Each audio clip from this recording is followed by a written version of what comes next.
Good morning, everybody. I'm going today to change this little install that somebody did at a new build house. It's not a regular new build, it's a big new build. We're going to go and get a switch fuse, gland, etc. for the job. And then I shall see you down there. And as you see, there's no more James. Boo! Right, I'm isolated at the board. This is the baby we're changing. I've just realised they've got an anti-tamper on the meter. So this is the only length I've got on these tails. So what I'm going to have to do is put some Henley blocks, put the Luden switch fuse in there, regland the armoured off, and then it'll be a lot better than it is now. Armour's disconnected, out the way. Obviously I've pulled the fuse carrier, I've took the fuse out, and I put the carrier back in to be safe. This one's got anti-tamper on it, as I said, so I'll have to put some Henleys on here and then come out of there. Client's gone to get me some Allen keys, so I've only got these ball headed ones, and the last bloke stripped these threads out of here, so that'll be the meter fitter, not the sparky. So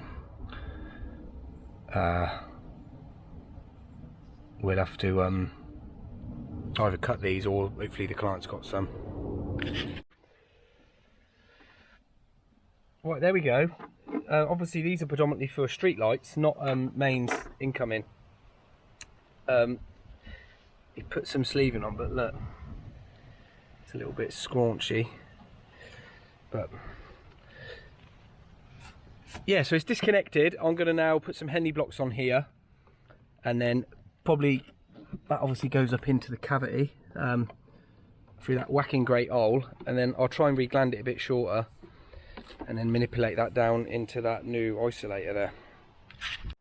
Well, a bit of progress, got the gland made off. That one just about fits. He gave me a C25 and I wasn't convinced, but yeah, apparently it's going to fit.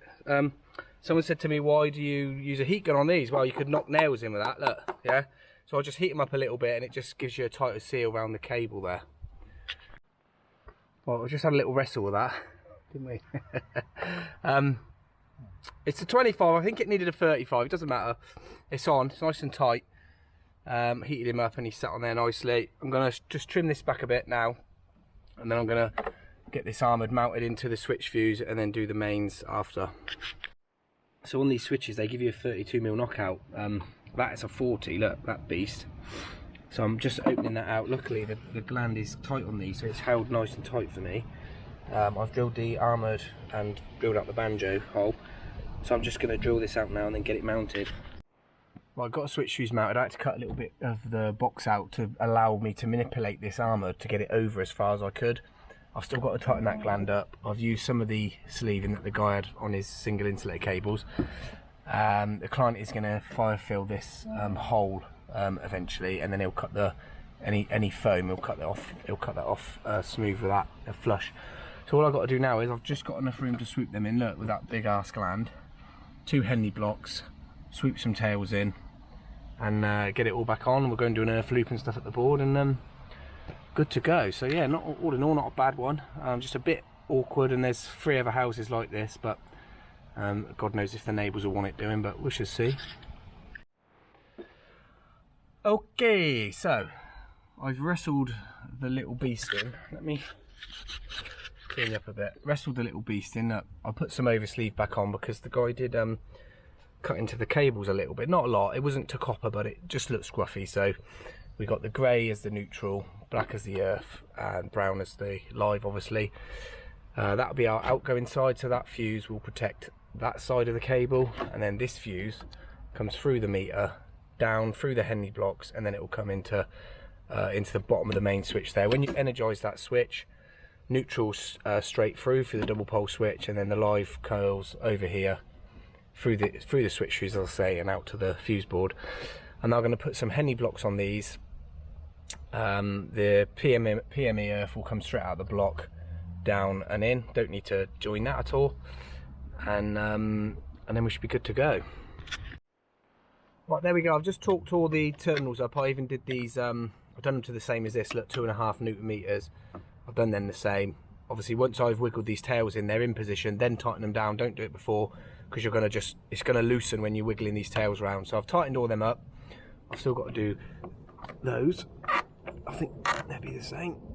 one-handed. I'll do it in a minute. So we're going to do an earth loop here, and then we'll put the fuse in. We'll go and take the cover off the board. This armoured unfortunately isn't glanded into the board correctly. They've given it an haircut, but there's not much we can do about that. At least this end's done correctly now. We'll put an 80 amp fuse in there, 100 amp on the tails, 80 amp on our armoured because it's over 3 meters, and then we shall come up with some readings. Right, fuse is back in. Obviously just semi testing, I think. Did we test? No, we did a test. 2.0.21 and a 1.1 Ka on the PFC. It's almost like a ZS because the earth's continuous. There might be water bonding and stuff, so we'll call it a ZS. We're going to put our fuse in now, which is 80 amp. Luden give you the free for some reason. We'll go with the 80.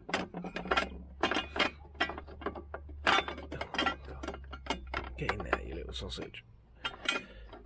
Where's James? Bring back James. Right, stay there, right. Oh, there we go. Right. Move on. Go inside now. Right, power's on. We've got our fuse, new switch fuse spur, switch fuse in there, okay. We've put a new label on there. Pablo's here, look, he's going to put these new seals on the main fuse now. That meter didn't get touched, look. Right, there we go, all sealed up, fuse is sealed. Not going to bother with those because they're out of the meter anyway, so if you want to be stupid enough to go in there, you can be. Well, that's it. Okay, there we go, all done. Looks a lot better. I'll put your comparison on what it looked like and what it looks like now. It's a lot functional, a lot safer. The meter fitter even said that he put down on his tick sheet that it was dangerous, so we sorted that out now for the client. We'll probably be back there next year to do some more bits for them, but massive shout out to the clients for providing tea and coffee all day as usual. See you on the next one, take care, bye bye.